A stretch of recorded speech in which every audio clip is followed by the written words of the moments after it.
Dios les bendiga grandemente. Póngame por ahí, está bien. Como decíamos en la tarde de ayer, buenos días hermanos, nosotros no hemos venido a este país a competir con nadie. No hemos venido a eso. Hemos venido a bendecir a todos los que quieran ser bendecidos y aprender de la palabra del Señor, ¿verdad? Cada uno en su respectiva iglesia, si es que la tienes, y los hermanos que pertenecen a nuestro ministerio, que Dios los bendiga, y si encuentran un lugar mejor, no más alto ni más grande, pero sí un lugar mejor donde usted pueda ser mejor atendida, donde puedas crecer más, etcétera, etcétera, pues no lo dude, váyase y congréguese en ese lugar, no hay ningún problema. Nuestro objetivo no es engordar la membresía, es decir, somos 1000, somos 5000, eso sería. Esas son cifras que a los seres humanos les encanta, ¿no? Decir, somos tantos y tenemos tantos por aquí y tanta. Nosotros no estamos en ese juego, hermanos.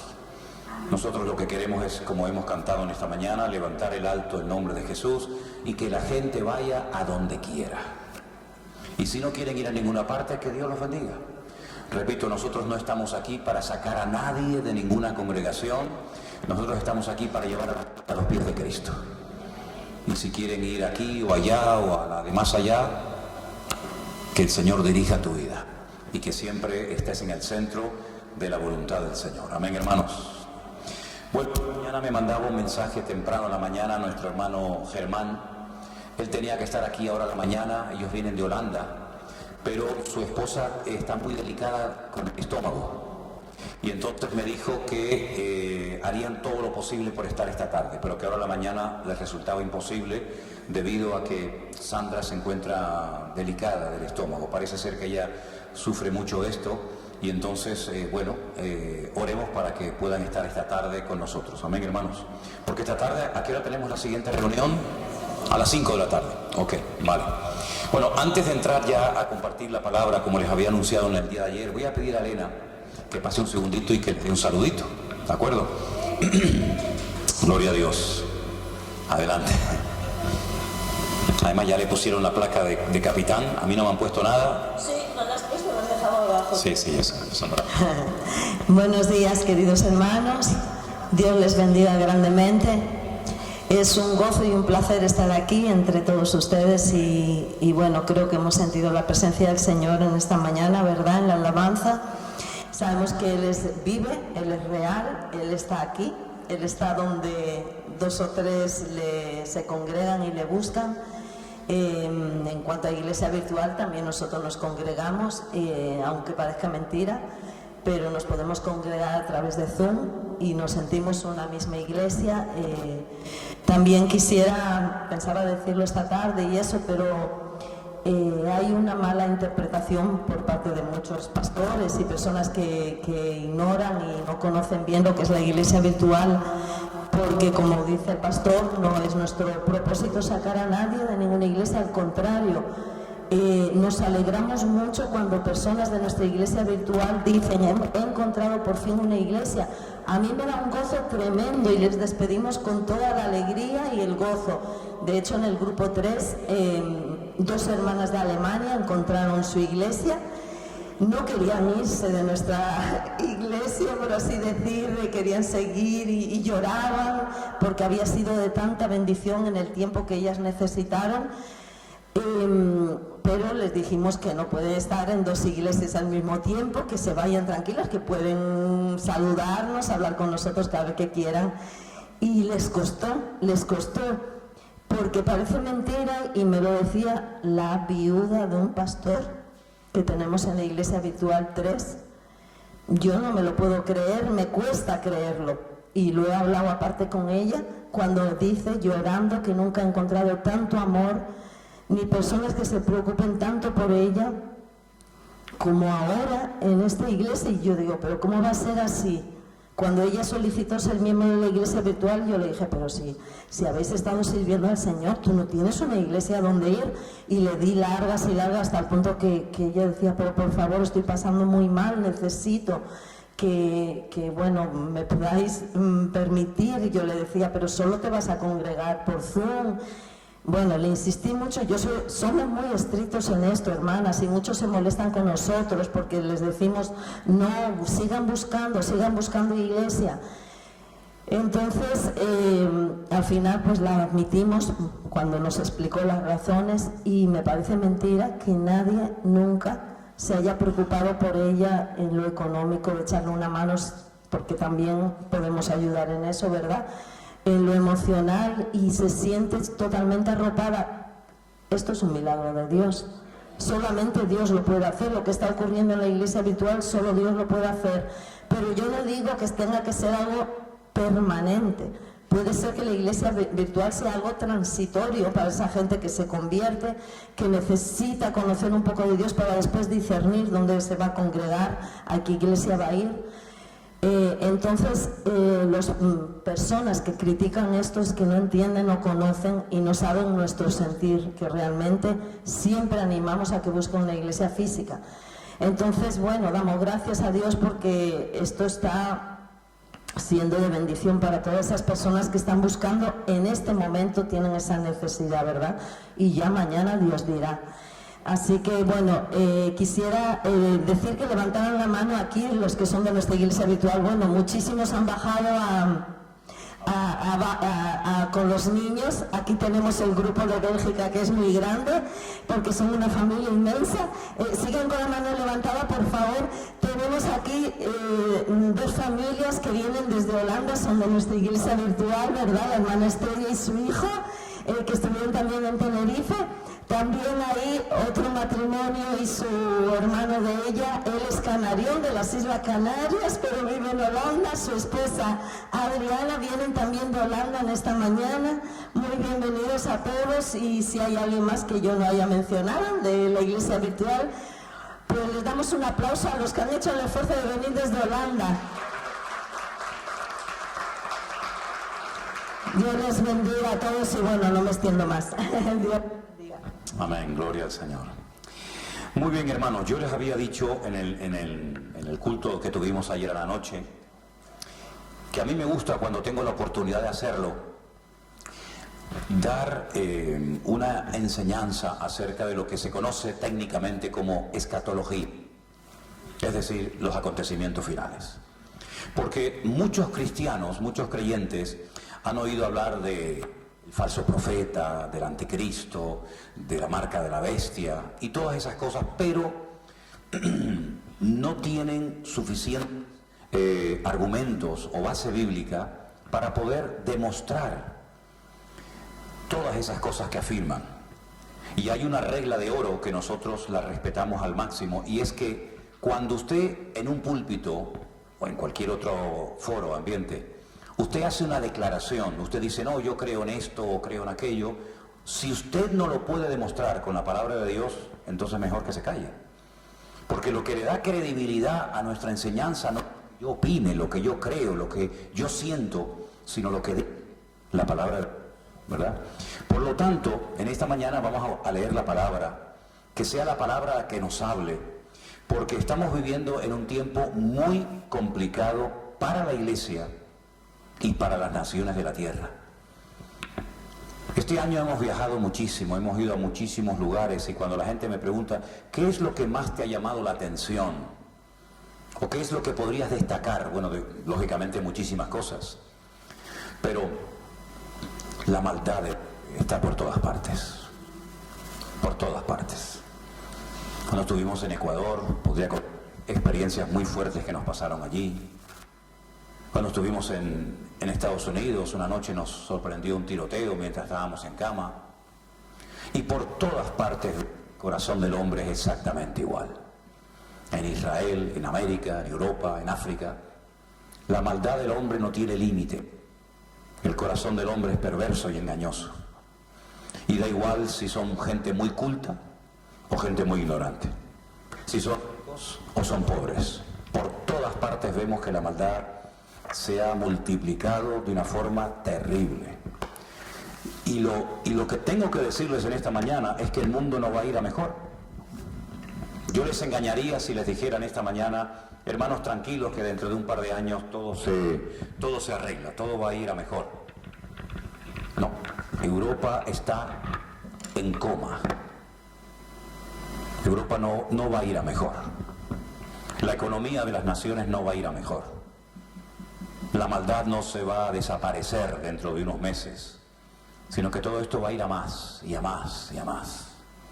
Y dice la Biblia que no nos tenemos que sorprender, sino lo que tenemos que hacer es estar preparados para saber cómo reaccionar y comportarnos en los tiempos finales y difíciles en los cuales ya estamos viviendo. Las dos guerras más terribles de la historia de la humanidad se libraron en este continente.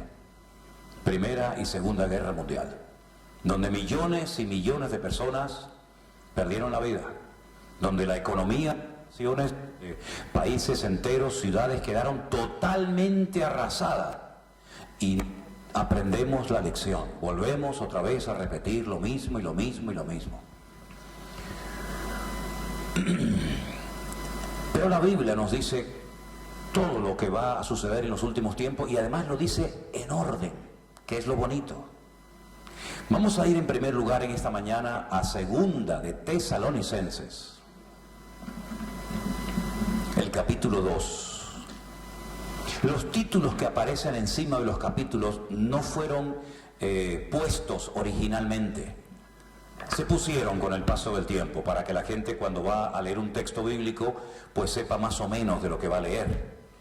Y en esta ocasión, no sé encima del capítulo 2 en vuestras Biblias lo que dice, pero en la dice manifestación del hombre de pecado. ¿Sí? Manifestación del hombre de pecado. Y arrancamos el versículo 1 que dice así: con respecto a la venida de nuestro Señor Jesucristo y nuestra reunión con Él, os rogamos, hermanos, que no os dejéis mover fácilmente de vuestro modo de pensar, ni os conturbéis, ni por espíritu, ni por palabra, ni por carta como si fuera nuestra, en el sentido de que el día del Señor está cerca. Verso 3.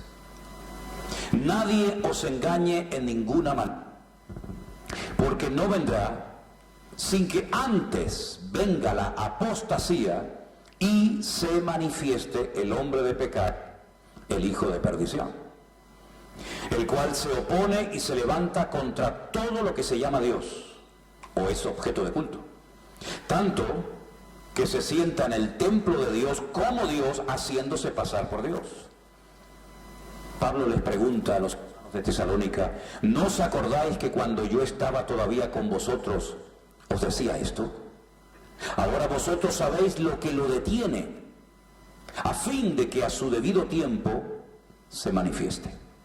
Porque ya está en acción el misterio de la iniquidad, solo que hay quien al presente lo detiene, hasta que él a su vez sea quitado de en medio. Y entonces se manifestará aquel inicuo, a quien el Señor matará con el espíritu de su boca y destruirá con el resplandor de su venida. Inicuo cuyo advenimiento es por obra de Satanás, gran poder y señales y prodigios mentirosos, con todo engaño de iniquidad para los que se pierden, por cuanto no recibieron el amor de la verdad para ser salvos.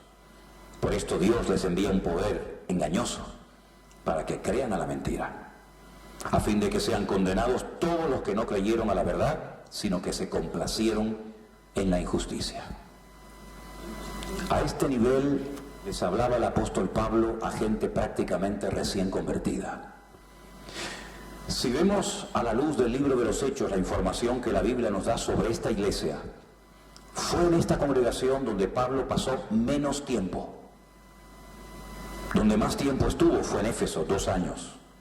En Corinto aproximadamente 1 año y medio. En esta iglesia aproximadamente 1 mes.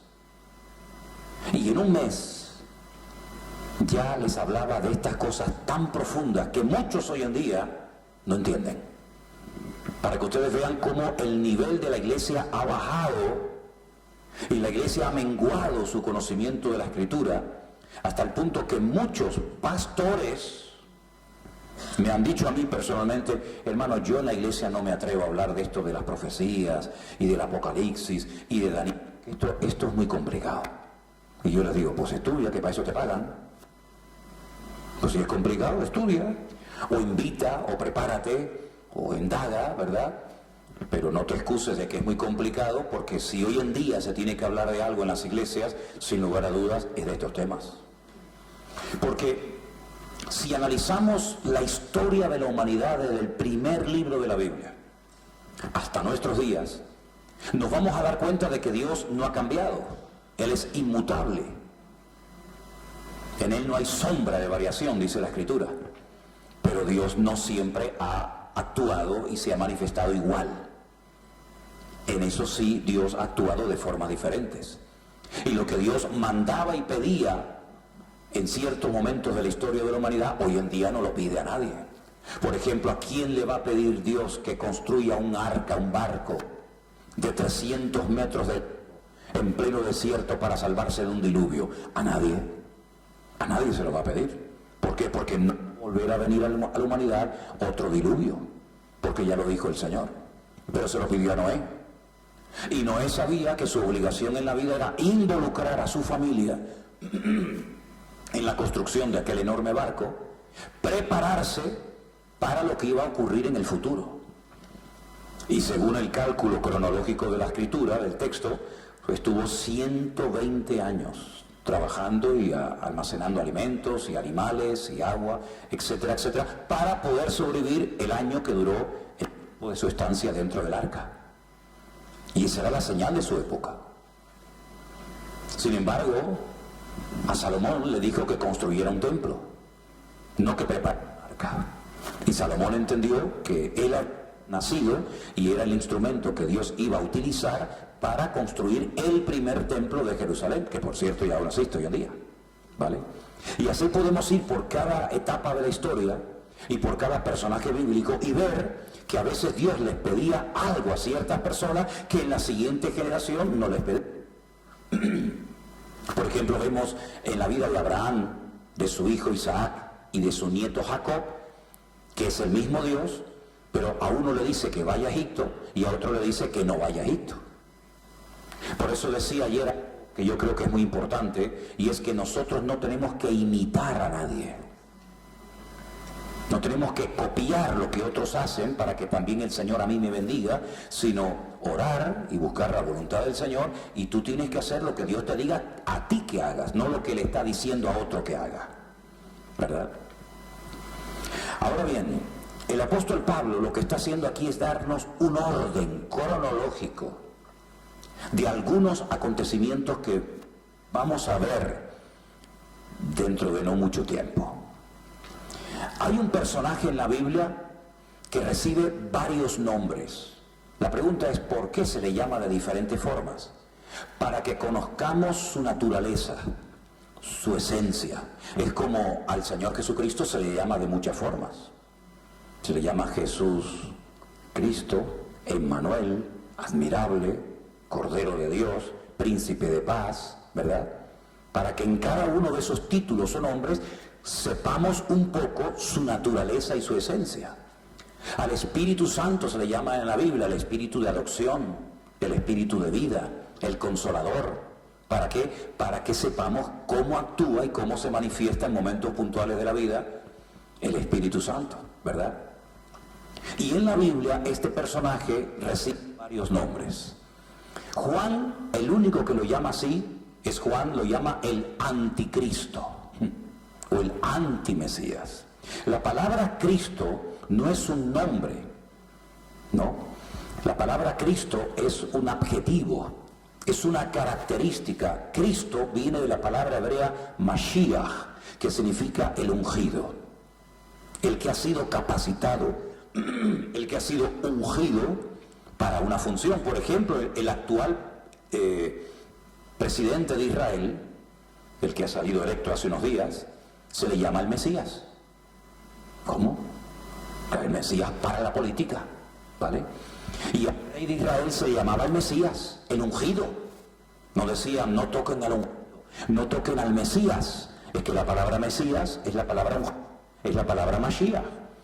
Y al Señor Jesucristo se le llamaba el ungido, el Mashiach. Pero él no se llamaba Cristo, él se llamaba Yeshua. que en griego es, o se ha traducido del griego, la palabra Jesús, ¿vale? Y a este personaje, este anti-Mesías, se le llama anticristo, se le llama inicuo, se le llama cuerno pequeño, se le llama hijo de pecado, se le llama hijo de perdición. ¿Se dan cuenta? Diferentes títulos o nombres para la misma persona. Lo que tenemos que saber de este personaje es que es un hombre de carne y hueso. No es un engendro de una mujer que tuvo una relación sexual con un demonio y entonces, no, olvídense de esas películas de Hollywood, que más daño que beneficio. Es un hombre que lo toca así, carne y hueso, ¿no? Y tiene padre, tiene madre, tiene pasaporte, tiene cédula de identidad, ha nacido en un país, tiene genealogía, es un hombre y va a ser un político que se va a levantar de Europa, del territorio que abarcaba hace siglos el antiguo Imperio Romano.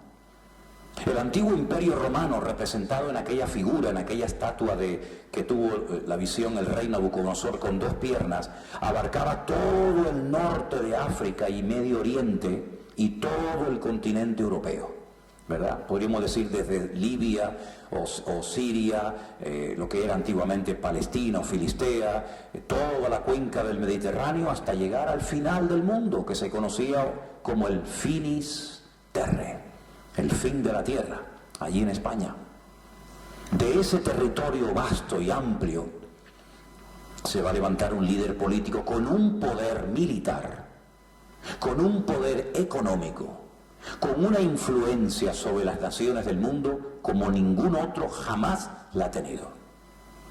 Así que tengan en cuenta esto, es un hombre de carne y hueso que se levantará en los últimos tiempos y será un instrumento tremendamente poderoso en las manos de Satanás. Porque en cierto sentido podríamos decir que es la última oportunidad del diablo para poder llevar a cabo sus objetivos. Recibirá el apoyo, la propaganda, ¿verdad?, de otro personaje también de carne y hueso, con padre, con pasaporte, etcétera, etcétera, llamado según la Biblia el falso profeta o el falso predicador. Y la Biblia nos da muchísimos datos, tanto de uno como de otro. Les voy a dar algunos, porque son muchos y nos llevarían horas hablar de esto.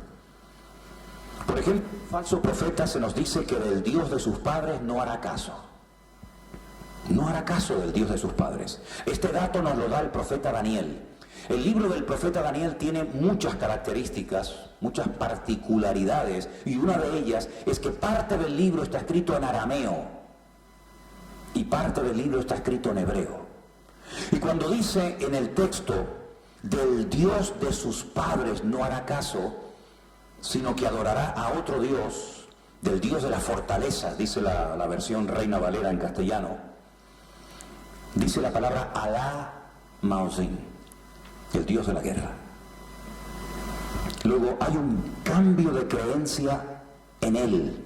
Deja al Dios vivo y verdadero que adoraron sus padres para adorar y honrar a otro culto, a otro Dios, a otra religión. Un dato muy interesante. Segundo dato, que del amor de las mujeres no hará caso, no le prestará ninguna atención a las mujeres. Esto se puede interpretar de doble manera, ¿no? Denle la interpretación a la que más le guste. Del falso profeta se nos dice que su sede de gobierno estará en Roma, la ciudad que gobierna todos los reinos del mundo. Claro, uno tiene que retroceder a los tiempos de la Biblia. La ciudad que gobernaba todos los pueblos, naciones y continentes del mundo en aquel tiempo era Roma. Y dice que sus ministros se visten de púrpura y de escarlata. Y que ha matado a los mártires de Cristo y se ha embriagado con la sangre de los mártires. Solamente un pequeño dato. Los españoles inventaron algo que se llamó y se conoció durante siglos como el Santo Oficio o la Santa Inquisición, que junto con el rey Felipe II y otros reyes de España, lo que no querían es que de Europa entrara a España el movimiento protestante. De hecho, aquí tenéis una plaza muy bonita, no sé cómo se llama, pero he estado... Y ahí hay una placa donde dice que ahí se quemaron y ahí se torturaron a protestantes en aquella época por orden de los reyes españoles, porque esta también pertenecía a España, ¿verdad? Y es interesante notar que ese personaje dice que va a ayudar y va a fomentar y va a hacerle todo tipo de propaganda al falso, el falso profeta lo hará al anticristo para que todo el mundo lo adore y todo el mundo lo reciba como el líder auténtico. Ahora, hace ya años se viene hablando de algo que se llama el nuevo orden mundial, que yo en pleno confinamiento, cuando le preguntaba a mucha gente que nos llamaban y nos escribían, pero ustedes cómo nos han conocido a nosotros, si nosotros vivimos en una isla que es así, que apenas se ve en el mapa. Si no, es que hay un mensaje que usted dio que se llama el nuevo orden mundial. Y claro, me lo decían tantas veces, tantas miles de personas, que busqué y puse nuevo orden mundial Manolo Sierra. Y digo, ay, ¿es verdad?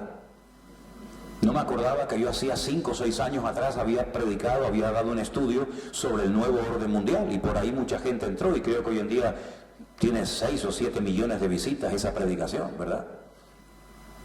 Y efectivamente la Biblia nos habla de un nuevo orden mundial, un cambio en la economía, que ya lo hemos venido experimentando. ¿Ustedes recuerdan cuando, yo sé que muchos de ustedes no habían nacido, porque veo una juventud tremenda esta noche aquí en el salón o esta mañana, pero ustedes se acuerdan cuando íbamos a Francia, teníamos que cambiar las pesetas, ¿qué?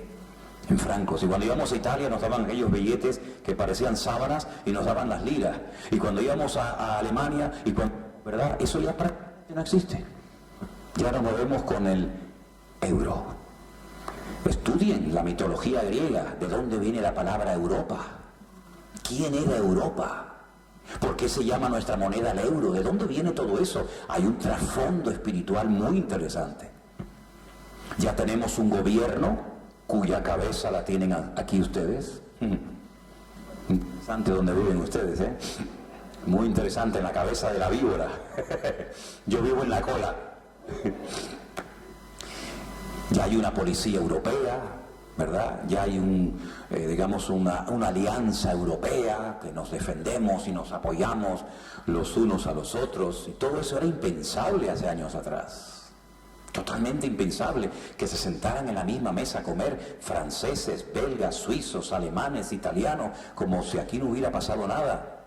Cuando miramos atrás, todo lo que pasó antaño, ¿verdad? Si ya hemos visto un cambio en la economía, hemos visto un cambio en lo social.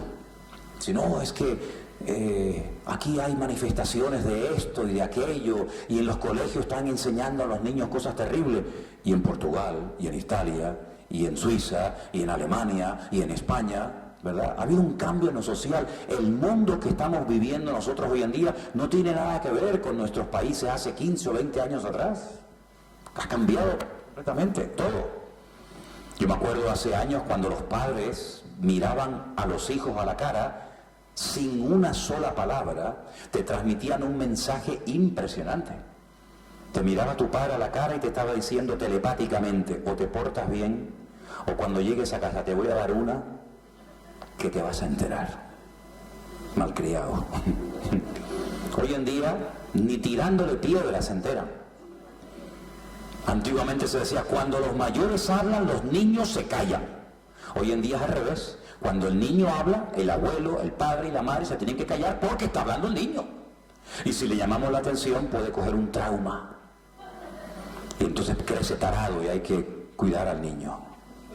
Antiguamente los profesores, cuando te llamaban la atención, ibas a casa con ese llanto ridículo y decías a tu padre, papá, el profesor me ha dicho esto y aquello, y tu padre te decía, algo mal. Hoy en día le dice, ¿cómo? ¿Que a mi niño le han dicho? Y el padre va y el profesor tiene que salir corriendo porque si no el padre, ¿verdad? Todo antes es bueno, ahora es malo, lo malo ahora es bueno, Lo dulce, salado, lo salado. Ahora miras a una persona por atrás o por delante, da igual por donde lo mire, ¿no? Y dices, ¿esto qué cosa es? ¿Qué es esto? Ahora en España se está poniendo de moda el tercer género. El otro día tuve que rellenar un formulario, no me acuerdo para qué, y ponía varón, hembra, otro. Y yo, ¿cómo que otro? Muchas veces me equivoco de baño, porque estoy en una cafetería o en un restaurante, y yo digo, por favor, el baño, dice, no, al final a la derecha, siempre están al final a la derecha, ¿no? Entonces llego y me encuentro dos puertas, en una me encuentro un martillo y en otra un destornillador. Y yo digo, martillo, destornillador, pucha, ¿qué soy yo? Soy un martillo, un destornillador, yo me meto aquí mismo, y cuando entro, al rato va a haber un montón de mujeres y dice, ¿usted qué hace aquí? ¿Qué hace aquí? Digo, ay, perdón, me equivoqué de herramienta, soy un martillo, un destornillador. Todo ha cambiado, esto es una locura. Mire, la tecnología de un teléfono, de un celular hoy en día, tiene más tecnología que el primer cohete que los americanos mandaron a la luna. Tenemos el mundo en la mano. Ahora mismo estamos transmitiendo en directo esta reunión y seguramente la van a ver miles y miles de personas dentro de un rato. ¿Quién nos iba a decir a nosotros eso? Todo ese mundo hay bien. Y nosotros lo que hemos hecho con la ayuda y con la gracia de Dios es de momento utilizar la tecnología para difundir el Evangelio, pero otros utilizar y la están utilizando para difundir mentiras y manipular, engañar y envenenar los corazones y las mentes de las vidas.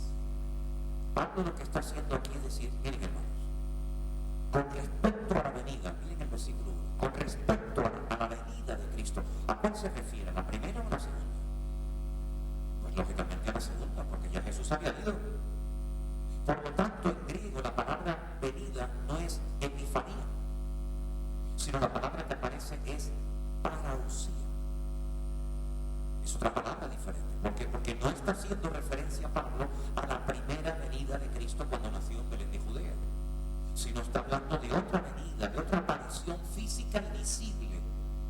Y entonces dice, con respecto a la segunda venida de Cristo y nuestra reunión con Él, y él ahora comienza a dar datos, como los eslabones de una cadena, ¿sí? Un eslabón no hace cadena, pero muchos eslabones hacen cadena. Y un punto nos lleva al otro, y este nos lleva al otro, y así sucesivamente, ¿sí? Cristo, el Mesías, tiene que volver otra vez. Pero antes de que vuelva, dice en el versículo 3, no vendrá.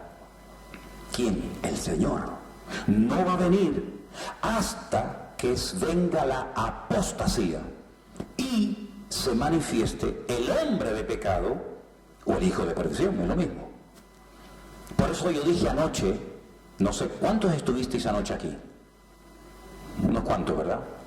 Yo dije anoche, antes de salir por esa puerta, os voy a decir algo que a lo mejor os va a sacudir y os va a sorprender. Tranquilos, esta noche no va a venir el Señor.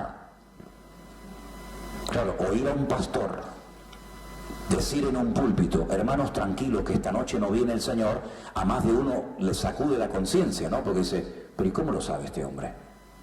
Y yo les dije, si mañana cuando vengamos a la mañana resulta de que ya no estamos porque nos fuimos con el Señor, pues le tendré que pedir perdón a todos porque me equivoqué. Pero ¿se dan cuenta cómo no me equivoqué? ¿Se dan cuenta cómo estamos en el mismo lugar que estuvimos anoche? Y yo les recuerdo que anoche les dije que tranquilos, nos levantaríamos hoy y vendríamos al culto porque el Señor no iba a venir anoche. Y efectivamente no vino. Porque la Biblia dice que Él no vendrá, y que no me lo estoy inventando, lo estoy leyendo directamente de la Biblia, verso 3. El Señor no vendrá hasta que venga la apostasía. Hay que definir ese término. ¿Qué es la apostasía, hermano? Porque si el Señor no va a venir hasta que venga la apostasía, ¿qué es eso? La apostasía es lo que les acabo de resumir brevemente. La anarquía espiritual, la pérdida total y absoluta de valores, donde ya no hay principios absolutos, sino que todo es relativo. Antes había principios firmes, ¿verdad? Claros, Hoy en día ya no hay principio. Vive según tú sientas. ¿Te quieres casar con tu vaca? No, ustedes se ríen, pero es la verdad. Se puede casar con su vaca y se va de luna de miel la vaca a Jamaica. Mira, le presento a mi señora. Eso se puede hacer hoy en día, ¿verdad? Donde todo es al revés, donde los animales, y yo amo a los animales, por supuesto, faltaría más, donde los animales en muchos casos tienen más derechos que los seres humanos o que los niños. Donde un niño de 7 años puede llegar en España o de 8 y decir a su padre: papá, yo siento que soy un hombre en el cuerpo de una mujer y quiero cambiarme de sexo. Y entonces va al médico y lo opera. Y el padre no puede decir nada. Pero si el niño al día siguiente no va a la escuela, la policía te lleva detenido por no haber llevado a tu hijo a la escuela. Cuando un niño de 7, 8, 9, 10, 12, 13, 14 años, la vida cambia y la mentalidad de un niño de 13 años no tiene nada que ver con uno de 20, ni de 30, ni 40, ni 50. ¿Verdad? El mundo al revés. Eso conlleva la apostasía. El descontrol, ya no hay valores, ya no hay principios, ya no hay moral. Por ejemplo, Europa. Europa fue la base del cristianismo. Hablar hoy en día de Cristo, hablar hoy en día de Dios, de la Biblia, en una televisión de Europa, en un programa de radio, es decir, estos están locos. Vete a Francia y habla de Dios, dice de Dios. Si Dios ya se murió hace siglos, con los principios de fraternidad, igualdad, eso es una tontería, eso del cristianismo, ¿verdad? O en Bélgica, o en España, o en cualquier parte del mundo. Cada vez menos valores, cada vez menos principios. Eso de la religión, eso de el nacimiento de Cristo, es simplemente algo de la... pero que a los centros comerciales les viene muy bien para vender más mercancía, porque ya nos vienen hablando de la Navidad casi desde agosto, ¿verdad? Y hay que comprar, y comprar, y comprar, y comprar, y comprar. Eso es la apostasía. La pregunta es, ¿eso ya lo estamos viendo? ¿Ya está entre nosotros? Totalmente. Pero falta un segundo dato. Falta un segundo eslabón, que es la manifestación, la puesta en escena de este hombre que Pablo aquí lo llama hombre de pecado, hijo de perdición, y en el verso 9 lo llama inicuo. Pero es el mismo, el anticristo, un líder político con un poder tremendo que va a gobernar las naciones con vara de hierro.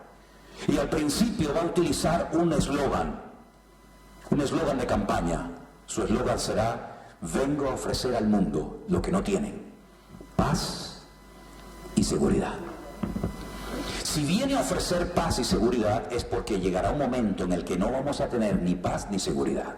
Porque si yo tengo paz y seguridad y usted me viene a ofrecer lo que ya tengo, no me interesa. Es como la persona que viene a venderte una nevera y tú dices: no me hace falta, ya tengo una. O te viene a vender una aspiradora: no me hace falta, ya compré una la semana pasada. Cuando este hombre se presenta en la escena pública, en la escena política, y comienza a ofrecerle a Europa, comienza a ofrecerle a Medio Oriente, comienza a ofrecerle al mundo paz y seguridad, es porque viene en un momento en el que se ha perdido la seguridad y la paz.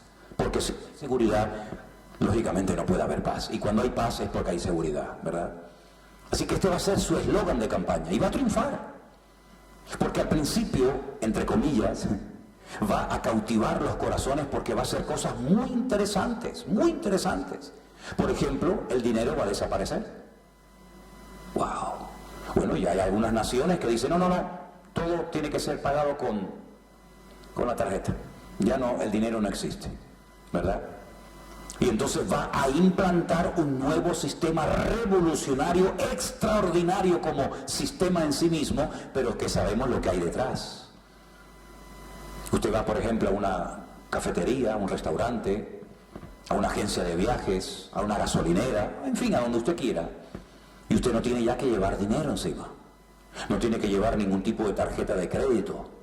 Usted va a tener una especie como de chip, una especie de microchip dentro de su cuerpo, 24 horas al día, donde usted simplemente lo que tiene que hacer es pasar la mano por un escáner y usted paga la gasolina, paga la compra en el supermercado, paga los billetes de avión, paga aquí, paga allá, y dice que nadie podrá comprar ni vender si no tiene esta marca.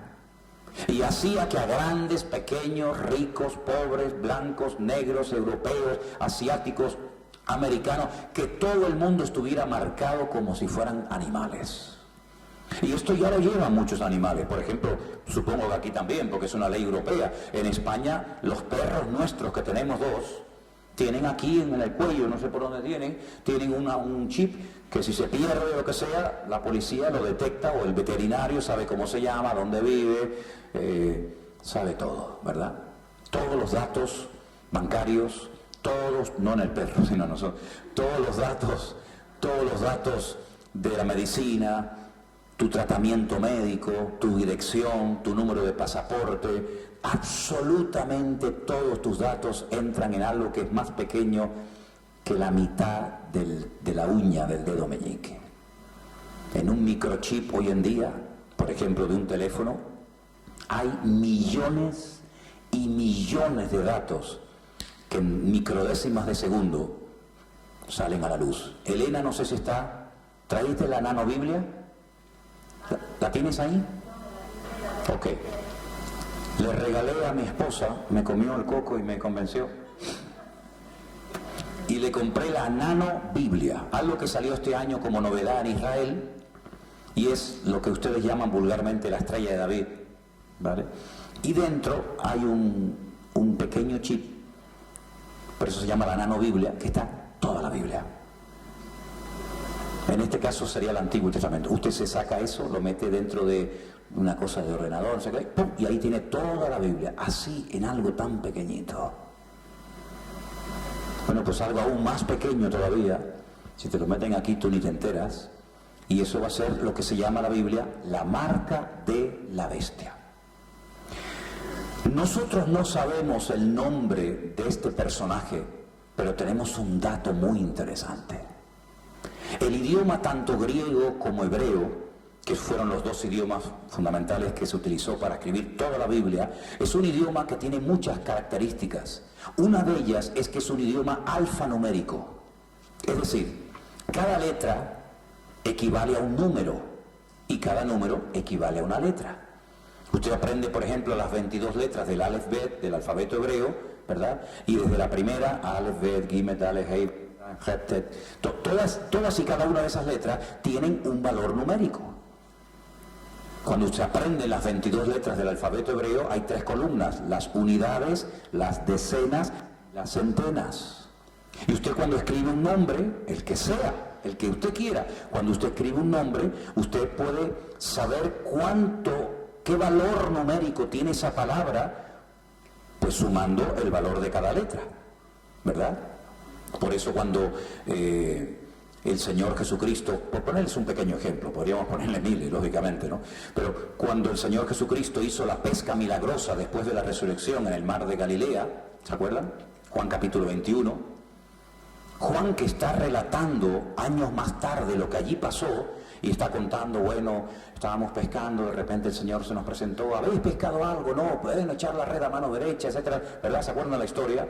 Y dice que llega a orilla y ya había un pez allí en unas brasas, y el Señor le pregunta a Pedro, Pedro, tú me amas, y si tú lo sabes todo y tú me amas. Al final dice que cuando sumaron, cuando vieron cuántos peces había allí, él dice que había 150 peces. Y uno dice, ¿qué más da? ¿Qué más da si en la red había 200, 340, 85 o 153, como dice la Biblia? Porque es un mensaje subliminal, es un mensaje indirecto de que ese milagro lo había hecho Dios. Porque Ani Elohim, yo soy Dios, suma 153. Entonces tú le puedes hablar a una persona en hebreo con números o con letras, como tú quieras. Si yo te digo 458, 35, 22, 630, tú sabes automáticamente el valor numérico de cada letra, de cada palabra, de cada texto de la Biblia. Por eso hay un matemático muy famoso en Israel, que además es un rabino, que cuando él lee la Biblia nos dice: en el principio creó Dios los cielos y la tierra estaba desordenada vacía y la tierra...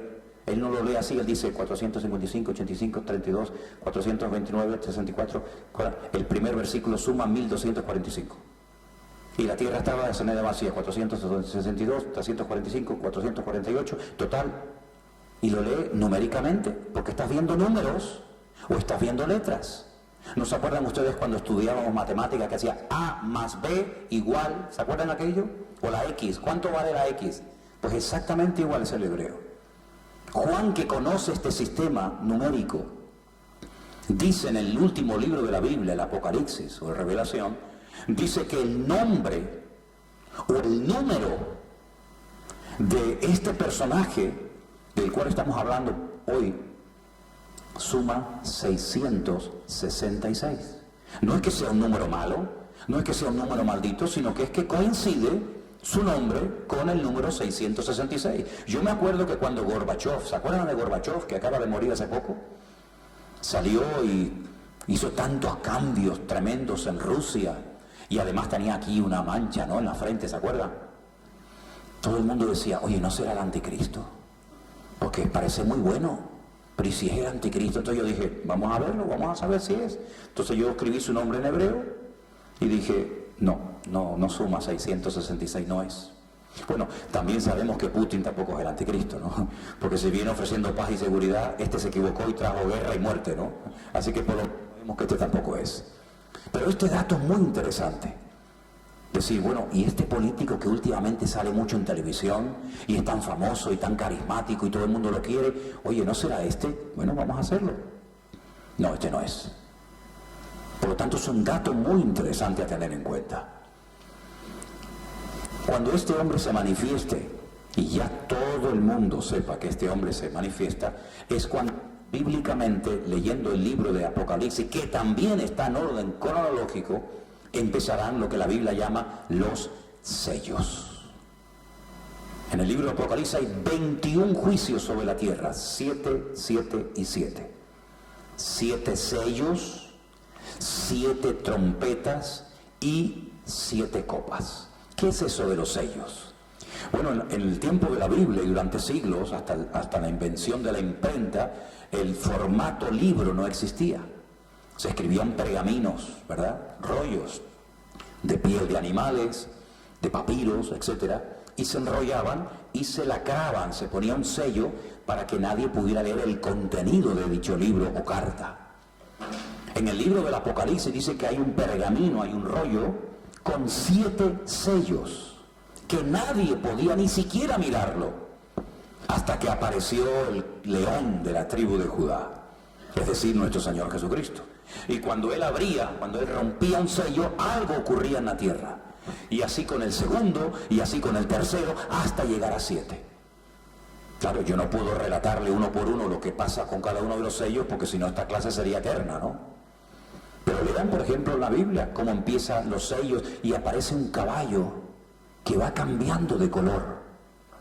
Porque todo el mundo sabe que cuando, por ejemplo, usted va a una ciudad y ve una figura de una persona montada a caballo, pero el caballo está trotando, caminando, o de 4 patas, el artista le hizo el monumento al jinete.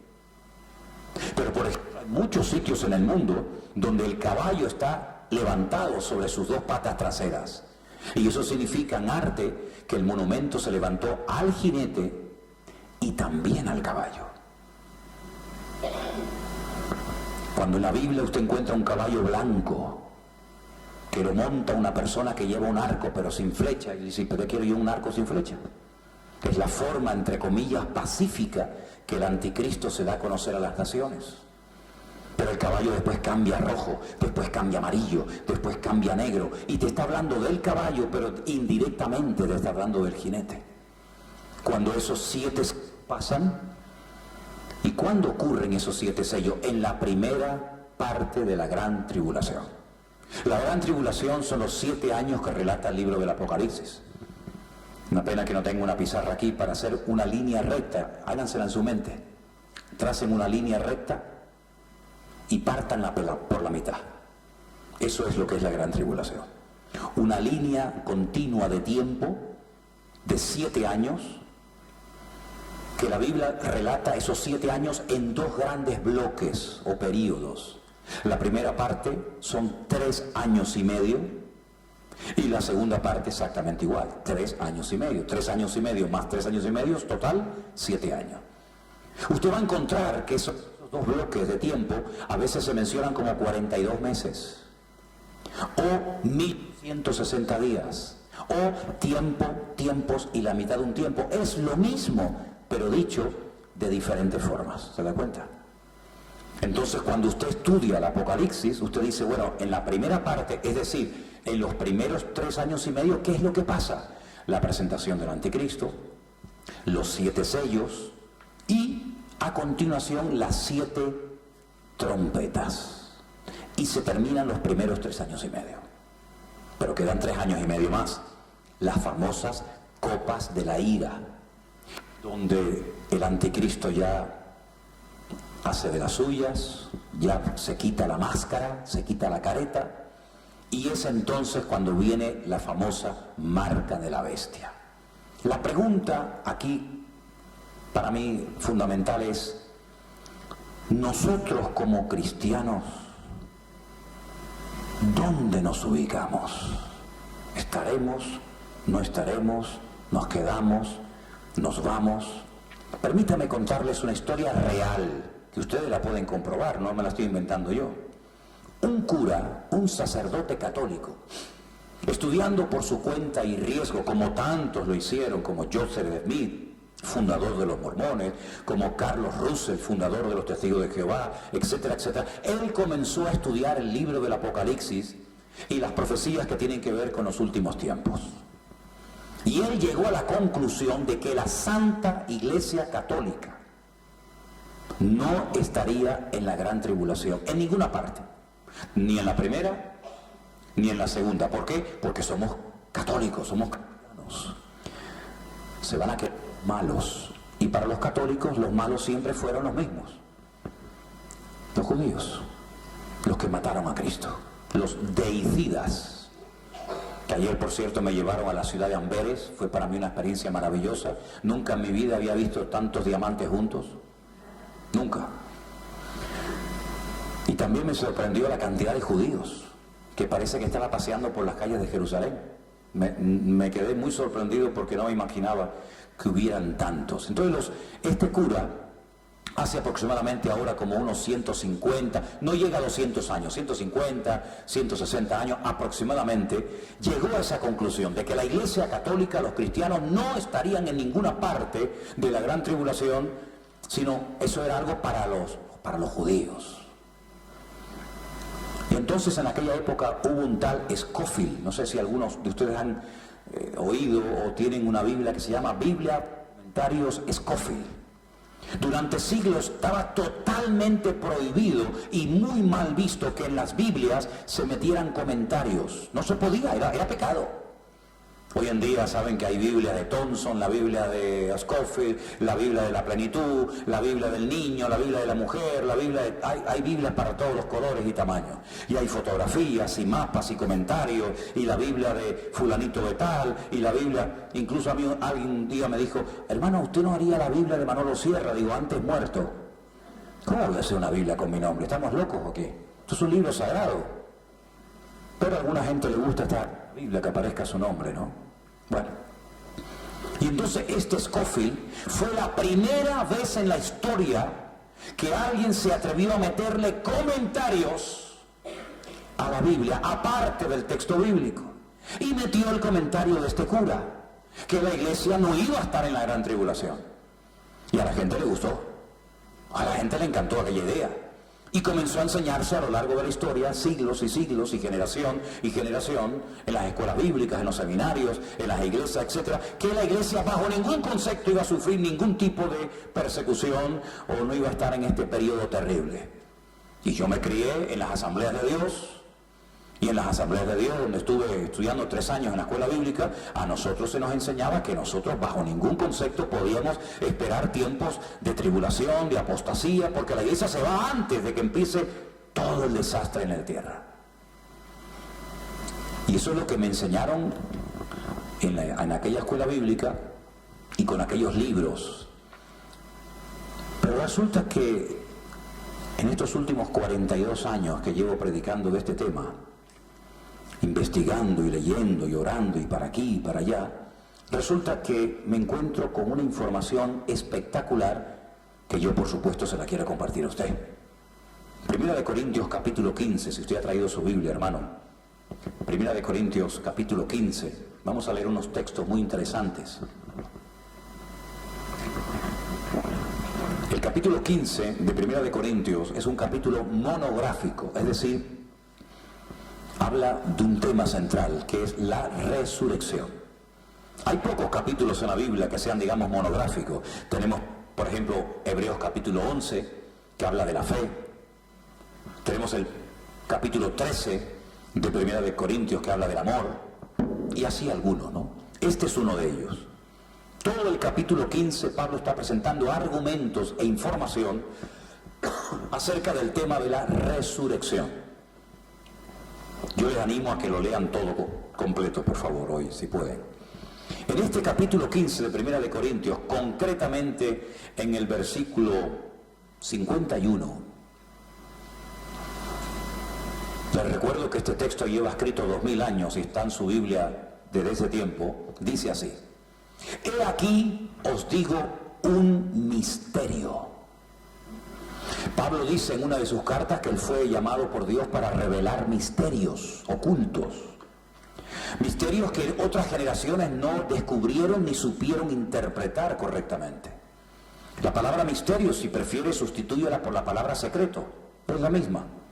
He aquí os voy a contar un secreto. No todos dormiremos, pero todos seremos transformados. Quédese con ese dato inicial. No todos dormiremos. Saben que la palabra dormir en el creyente es muchas veces sinónimo de morir. Cuando dijo el Señor a sus discípulos: vamos a despertar a Lázaro, nuestro amigo, y al final les tuvo que decir, bueno, se lo voy a decir claramente, Lázaro murió, ¿vale? Como no lo cogen a la primera, a ver si a la segunda se enteran. Voy a despertarlo, voy a resucitarlo, bien. Por lo tanto, no todos los cristianos morirán. ¡Wow! Esto es espectacular, ¿eh? La verdad es que a mí no me hace mucha gracia que me quiten o que me tiren encima 500 kilos de tierra, ¿eh? No me hace mucha ilusión, ¿eh? Ni que me pongan coronas de flores, ni me metan en un nicho. La verdad es que a mí eso me da reperú. Pero me anima mucho el saber que no todos los cristianos van a morir, pero que todos los cristianos vamos a ser transformados. La palabra aquí, transformado, es metamorfosis, que es el proceso de gusano a mariposa. ¿Cuándo será esta transformación, este cambio? En un momento. En un abrir y cerrar de ojos. Fíjense lo que tarda uno en abrir y cerrar un ojo. Nada.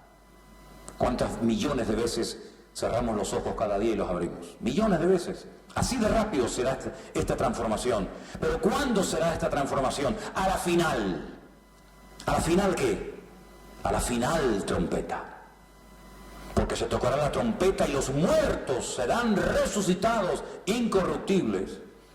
Y nosotros seremos transformados. Te revelo un secreto, te digo cómo va a ser de rápido, te digo lo que se va a experimentar, una transformación instantánea, una metamorfosis de gusano a mariposa, de mortal a inmortal, y te digo cuándo incluso va a ser, a la final trompeta. Y entonces tú dices, a la final trompeta, la final es la última, ¿no? Que yo sepa, ¿no? ¿Cuántas trompetas hay? 7, sí, pero es que antes de las trompetas estaban los 7 sellos. Entonces son 7 sellos, los leo en Apocalipsis, va pasando esto. 7 trompetas, terminan 3 años y medio, pasa esto que hemos leído en esta mañana, y automáticamente entran las copas de la ira en la segunda parte de la tribulación. Luego, ¿va a estar la iglesia y los cristianos en esa primera parte, sí o no? Entonces, ¿por qué no nos han dicho esto? ¿Por qué le han enseñado a los cristianos que nosotros no vamos a ser perseguidos, ni se van a meter con nosotros, ni... Si usted estudia la teología de los cristianos en los últimos 2000 años, para los cristianos era un honor ser perseguidos. Los cristianos no oraban, ay, que no se metan conmigo, que no me maten. Al contrario, si usted lee la carta a los Hebreos, capítulo 11, dice que renunciaban al rescate. Imagínense que me secuestran los guerrilleros de Colombia, o el Sendero Luminoso de Perú, o quien sea por ahí, me da igual. Me secuestran Y dicen, hermanos, han secuestrado al pastor Manolo Sierra y dice que si en 24 horas no pagamos $1 millón lo matan. Algunos dirían, pues que lo maten, hermano, que lo maten, así lo quitamos de medio. Dirían algunos, ¿no? Y yo digo, hermanos, ni se les ocurra pagar el rescate porque me han secuestrado por predicar el evangelio. Y me dicen, me amenazan que si sigo predicando el evangelio me van a matar. Y los cristianos de aquella época decían, no paguen el rescate, queremos morir como mártires para recibir mayor recompensa en el reino de los cielos. Madre mía, cómo hemos cambiado los cristianos, cómo hemos cambiado los cristianos, Y hoy en día nos duele un poquito, hermano, ore por mí que me estoy muriendo, hermano, que me duele la cabeza. Y en aquella época decían, no, preferimos ser quemados, torturados, crucificados, hasta la muerte para recibir mayor resurrección y gloria en el cielo. Qué tremendo. Hermana, ¿por qué no vino al culto el domingo? Es que me dolía mucho la cabeza. Le dolía la cabeza. Y tan fuerte era el dolor de cabeza que dejó al Señor esperando. Es que hacía mucho frío, me dicen algunos en Canarias. Sí, en Canarias dicen, hermana, ¿por qué no vino al culto el domingo? Es que hacía mucho frío, pastor. Y entonces miras en el teléfono y dices, ostras, había 16 grados, 17 grados, 18 grados. Esto los manda a Bruselas y los mata a todos. Le predicaría la silla, no iría nunca nadie al culto. ¿Qué te parece? Entonces Pablo da una información aquí espectacular. ¿No le parece? Seremos todos transformados, claro. No todos van a morir. ¿Por qué? Porque si ahora viene el Señor, yo estoy vivo, yo no me morí. Pero mi hermano murió hace una semana atrás, entonces él resucita primero y luego nosotros, los que vivimos, los que habremos quedado, no los precederemos a ellos, sino que juntamente recibiremos al Señor en el aire para estar por siempre con Él. ¿Cuándo será todo esto? A la final trompeta, que ya te lo estoy diciendo, mijo. Usted sigue R que R, no, nosotros nos vamos, bueno, no hay ningún problema, hermana, váyase. Pero yo le digo a los hermanos, yo no puedo engañarles, ni voy a predicar jamás cosas que a la gente le guste oír, o para tener más gente voy a ocultar información para decirle, hermano, no se preocupe. Yo tengo que decirle a la gente la verdad. Y claro, yo no, ¿qué quiere que les diga? Yo soy también de carne y hueso, no soy un súper espiritual. Claro que no me hace ninguna gracia que me torturen, que me martiricen, que me quemen, que me crucifican. No me hace ninguna gracia. Pero ¿cuántos hermanos nuestros han muerto así? ¿No fueron los primeros 300 años de la historia de la iglesia bañados en sangre constantemente? ¿O es que ellos eran hombres de poca fe y nosotros, como tenemos poca fe, no nos van a poner un dedo encima? ¿No será al revés? ¿No será al revés, que a ellos había que perseguirlos y torturarlos para que se callaran, y el diablo a nosotros no nos persigue porque no le creamos ningún problema? Si no, es que en Europa no hay persecución, pero ¿persecución para qué? Si ya los hermanos se matan unos a otros. Si ya los pastores hacen publicidad para que no vaya aquí, para que no vea este, para que no oiga al otro. El diablo perder el tiempo aquí con los europeos, que no le creamos ningún problema. El diablo va a Irán, el diablo va a China, el diablo va a Corea del Norte, donde hay hermanos que los meten 20 años, hermanos, en celda de castigo y siguen hablando y siguen hablando y siguen hablando. A eso sí hay que ir por ellos. Pero a nosotros, que somos cristianos light, cristianos cómodos, porque díganme ustedes, si no se vive cómodamente en Europa como cristiano. ¿Qué problema tenemos los cristianos en Europa, querido? Usted puede llevar la Biblia o no, usted puede ir a la iglesia o no, podemos reunirnos en un lugar oficial, que esto es de la comuna o del ayuntamiento, como se llame, nadie se mete con nosotros. ¿Y el cristianismo en Europa cómo está? Da pena verlo. Iglesias divididas, iglesias enfrentadas, compitiendo quién tiene más miembros, quién tiene más diezmo, quién tiene más gente, en esas tonterías, mientras el diablo se ríe a carcajadas de una iglesia que está en crisis, y lo peor es que no se ha dado cuenta. Y encima criticamos a los demás, creyéndonos que nosotros somos mejor que los demás. Cuando dice el Señor a la última iglesia, casualmente, a la última iglesia que le dice, miserables, pobres, ciegos, desnudos, desventurados, que llevo 1 hora llamando a la puerta y nadie me oye ni nadie me abre la puerta. Pero la iglesia de la Odisea decía, que tipifica o representa a la última iglesia de la historia, nos hemos enriquecido, De ninguna cosa tenemos necesidad. Y es cuando el Señor la confronta, incluso les muestra su ceguera espiritual, su falta de sensibilidad, y les dice: he aquí, yo estoy a la puerta y llamo. Si alguno oye mi voz y abre la puerta, entraré a él, cenaré con él y él conmigo. Esa es la triste situación de la iglesia en Europa. Una iglesia que no le crea ningún problema a los gobiernos. Una iglesia que se ha rendido, hermanos, a las situaciones en los colegios, en las universidades. Una iglesia que no hace acto de presencia en las calles, porque no puede hacer acto de presencia. ¿Por qué? Porque no está unida. Cuando vemos esas manifestaciones de estos colectivos tan famosos que todos ustedes conocen, ¿verdad? Oye, se han metido en radio, en televisión, se han metido en los colegios, se han metido en universidades, paran una ciudad entera, la paran, la frenan a una ciudad, y tú dices: pero ¿cómo lo han conseguido? Porque están unidos como una piña. Pon de acuerdo a todos los pastores o a todas las iglesias de este país para hacer un evento masivo en Bélgica, a ver si eres capaz de conseguirlo. Prácticamente imposible, porque cada uno barre para su casa y para su beneficio.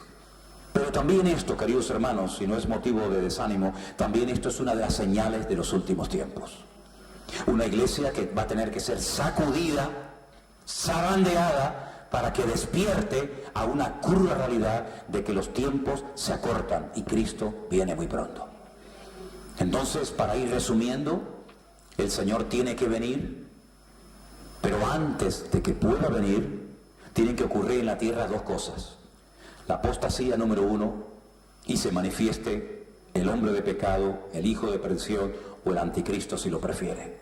Una vez que este personaje se manifieste, dice en el versículo 4 que se va a oponer y se va a levantar contra todo lo que se llama Dios o es objeto de culto. Pero la pregunta es: si la iglesia no va a estar, como algunos dicen, si la iglesia no va a estar, entonces este versículo no tiene ningún sentido. Si se va a oponer contra todo lo que se llama Dios o es objeto de culto y los cristianos no están, ¿cómo se va a oponer contra todo lo que se llama Dios o es objeto de culto si los cristianos ya no están? Usemos el sentido común, que a veces es el sentido menos común en la vida de los cristianos. Se va a oponer contra todo lo que se llama Dios o es objeto de culto. Y fíjate lo que llega a ser, tanto que se sienta en el templo de Dios haciéndose pasar por Dios. Pero una cosa, en el año 70 de la era cristiana, Tito, que era el hijo del emperador Vespasiano, no destruyó el templo de Jerusalén, que era el templo de Dios. Entonces, ¿cómo se va a sentar este señor en el templo de Dios haciéndose pasar por Dios si ahora mismo donde estaba el templo de Dios en Jerusalén está el domo de la roca y al lado está la mezquita de Omar? ¿Cómo se va a sentar allí si eso no es el templo de Dios? Si el Islam nació 600 y pico años después de Cristo. Bueno, pues porque te está hablando indirectamente de que el templo de Jerusalén va a ser reconstruido. Y va a ser reconstruido porque si se va a sentar en el templo de Dios y en el año 70, conforme a aquella profecía, Señor, ¿veis todo esto? No quedará piedra sobre piedra que no sea destruida. Quiere decir que ese tercer templo va a ser reconstruido. Y ese es el sueño de los judíos. Todos estos que veis en Amberes, todo el dinero que mandan, ¿para qué lo mandan y a quién? A los que están allí en Jerusalén. Judíos ricos de Amberes, judíos ricos de Suiza, judíos multimillonarios de Estados Unidos, mandan miles y miles y miles, millones de dólares todos los años. ¿Para qué? Para que se reconstruya el templo. Y los que han venido a Israel conmigo, creo que fueron conmigo a visitar el Museo del Templo, donde vieron que ya lo tienen todo preparado. Y en la calle, en el barrio judío, tienen en una urna de cristal tremenda un menorá, un candelabro de oro así gigante, que va a ser el que se va a poner en el tercer templo. Porque el sueño del judío es que quieren tener su templo, y como no pueden construir un templo fuera de Jerusalén, sino tiene que ser allí, por eso todos los días, por la mañana, por la tarde, por la noche, por la mañana, por la tarde y por la noche, las mujeres, los niños, los ancianos, los jóvenes, van todos los días por la mañana, en una oración que se llama Shaharit, en una que se hace por la tarde que es la Minjá, y la de la noche que se llama el Arbit, a orar. ¿Para qué? Para que se construya el templo lo antes posible. Y tienen los instrumentos, y tienen el aceite, y tienen las ropas, y tienen hasta las piedras prefabricadas, bloques de piedra gigantes, enormes, sepultadas en el mar muerto, para que en cualquier momento las saquen y las lleven a Jerusalén y reconstruyan en poco tiempo el tercer templo de Jerusalén. Porque ellos no piensan en otra cosa más que construir y construir el templo. ¿Por qué visten de negro? Todos visten de negro. Nadie se pone una camisa verde, amarilla, roja, azul, porque están de luto. Están de luto, están entristecidas sus almas.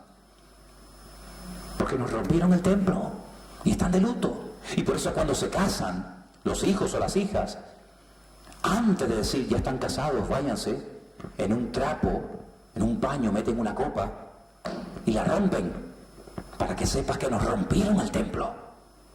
Y cuando compras una casa o haces una casa y la tienes toda pintada y decorada y bonita, hay una parte que dice, uy, ¿qué pasó ahí? No la pintaron, dejaron todo ahí sin echar el cemento, sin poner... No, eso es para que recordemos que el templo está destruido.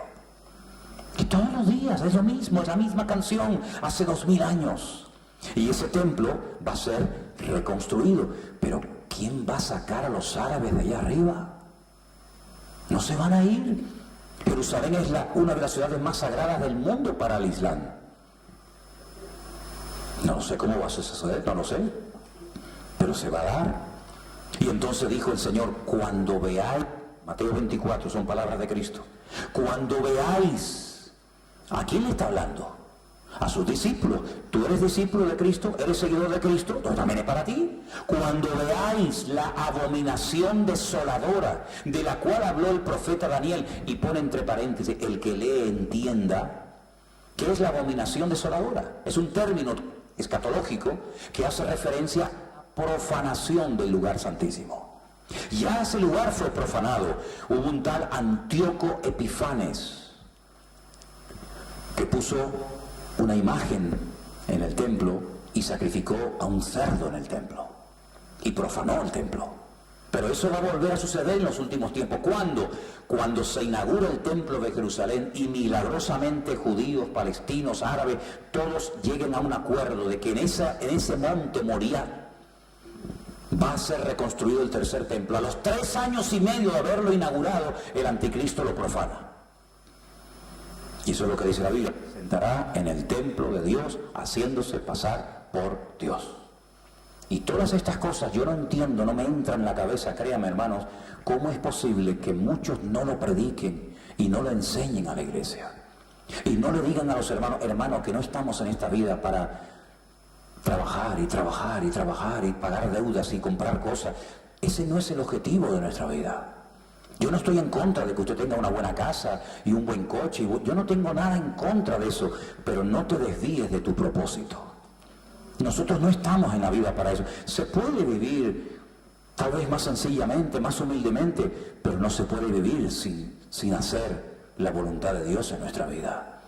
Y con todo mi respeto no me dirijo a ninguno de ustedes porque no conozco la vida de ustedes y por eso predico de la libertad. Yo veo a muchos cristianos que están afanados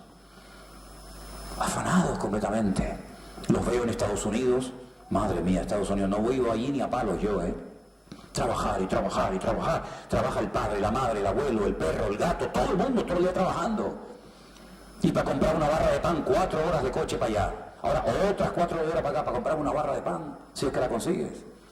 Y trabajar, pero es que los ves en Europa y los ves en España, los latinos, a los ecuatorianos, bolivianos, chilenos, argentinos, y los ves en Alemania y los ves en Suiza, y venga a trabajar. ¿Y cuándo fue la última vez que tuviste 10 minutos para estar tranquilo, sin que nadie te moleste, sin teléfono, sin computadora, quieto, en silencio, delante de la presencia de tu Dios? No tengo tiempo, pastor, es que tengo que pagar y tengo que ir aquí, y tengo que ir allá. ¿Y por qué nos metió el Señor 2 largos meses en nuestras casas? Para que aprendiéramos la lección de que nos parecemos más al mundo de lo que nos podemos imaginar. Cuando dijo el Señor, ¿por qué os veo afanados? ¿Qué como? ¿Qué he visto? ¿Cómo pago esto? ¿Cómo pago lo otro? Así es como viven los gentiles. Mirad las aves del cielo, ni siembran, ni ciegan, y vuestro Padre Celestial las alimenta. ¿No hará con vosotros igual, hombres de poca fe?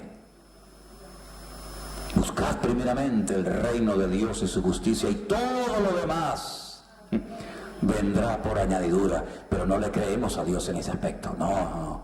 Déjame que yo lo busque. Déjame que yo lo busque. Deja que yo me mueva. Y así nos va muchas veces.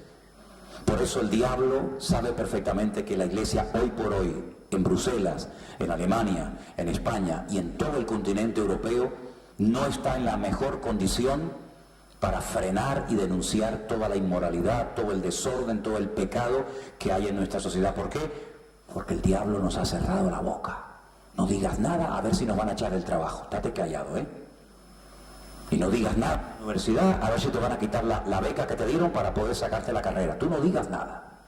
Vamos a la iglesia, cantamos, oramos, tranquilito, no nos metemos con nadie, nosotros vamos a lo nuestro. A lo nuestro. ¿Y qué es lo nuestro?